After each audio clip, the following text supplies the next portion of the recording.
என்ன கொஞ்சம் பேச விடுங்க. ஏன்னா எதிர்க்கட்சி தலைவர் கேட்டதுக்கு ஒரு பதில் மட்டும் நான் கேட்கணும். அவர்கிட்ட ஒரே ஒரு கேள்வி கேட்டுக்கிறேன். மேகதாது விஷயமா உச்சநீதிமன்றத்தில் 3 முறையும் தள்ளுபடி செஞ்சாங்க. அது எதனால தள்ளுபடி செஞ்சேன்னு எதிர்க்கட்சி தலைவர்கள் சொல்லட்டும். உச்சநீதிமன்றத்தில் சொல்லி தள்ளுபடி அல்ல, நீங்கள் கொஞ்சம் அவகாசம் எடுத்துக்கொண்டு வர வேண்டும் என்று சொன்னார்களே தவிர முழுமையாக சொல்லவில்லை. முதலமைச்சரை புகழ்ந்து பேசுவது என்பது இயல்பு, அவர் பேசட்டும். எதிர்க்கட்சி தலைவரை பார்த்து ஒரே ஒரு கேள்வி கேட்கிறேன், அதுக்கான விளக்கத்தை இங்க பதிவு செய்யணும்.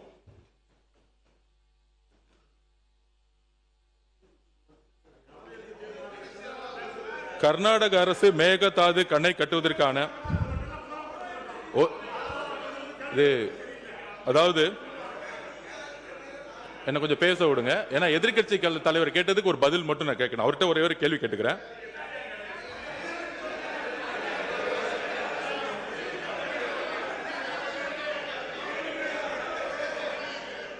திரு மு.க. ஸ்டாலின் அவர்களின் தலைமையில் நடைபெற்ற திமுக ஆட்சியில் கர்நாடக அரசு மேகதாது அணை கட்டுவதற்கான திட்ட அறிக்கையை கர்நாடக அரசு தயார் செய்த நிலையில் அதை எதிர்த்து உச்ச நீதிமன்றத்தில் தமிழ்நாடு அரசு மனு தாக்கல் செய்தது.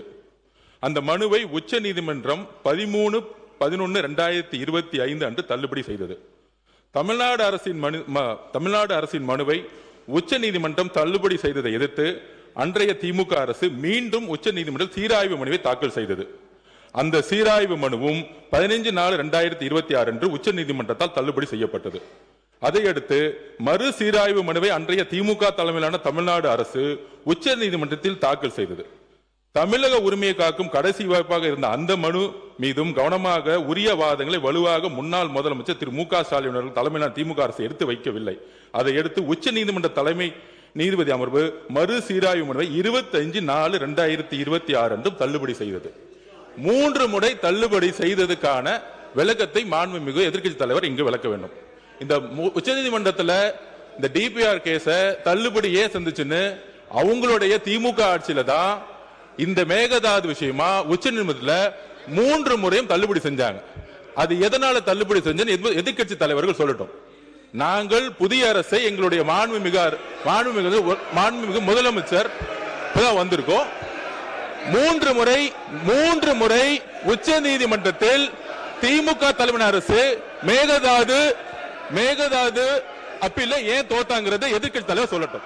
உச்ச நீதிமன்றத்தில் முதலிலே தீர்ப்பு தள்ளுபடி ஆகிறது, மீண்டும் சீராய்வு மனு போடப்பட்டது, அதுவும் தள்ளுபடி ஆகிறது. மீண்டும் சீராய்வு மனு மறு சீராய்வு போட்ட போது உச்ச நீதிமன்றத்தில் சொல்லி தள்ளுபடி அல்ல, நீங்கள் கொஞ்சம் அவகாசம் எடுத்துக்கொண்டு வர வேண்டும் என்று சொன்னார்களே தவிர முழுமையாக சொல்லவில்லை. ஒன்று. 2வது, மாண்பு அமைச்சர் பெருமக்கள் முதலமைச்சரை புகழ்ந்து பேசுவது என்பது இயல்பு, அவர் பேசட்டும், அதெல்லாம் ஒன்று, எந்த விதமான மாறுபாடான கருத்து அல்ல. அவர் 3 ஆண்டு காலம் யாரை கண்டு பயப்பட வேண்டும் என்று சொல்லி முதலமைச்சரை குளிர்ப்பது இல்லை. அதை இங்கேருந்து ஒருத்தர் மாற்றி பேசி நீங்கள் யாரை பாராட்டுன்னு நினைக்கிறீங்களோ அது சண்டை வளர்க்குறதா இருக்குது. நீங்கள் நல்லபடியாக அந்த மேகதாது பிரச்சனையில் நம்முடைய ஒற்றுமையை பற்றி பேசுகிற போது இதுபோல் கருத்து மாறுபாடு தேவையில்லை என்னுடைய கருத்து. எனவே கழக அரசு நமது தளபதி முன்னாள் முதலமைச்சர் அவர்கள் மேகதாதை பற்றி ஒரு நாள் கூட தாமதம் செய்யாமல் அடுத்த நடவடிக்கைகள் எடுத்திருக்கிறார் என்பதுதான் வரலாறு.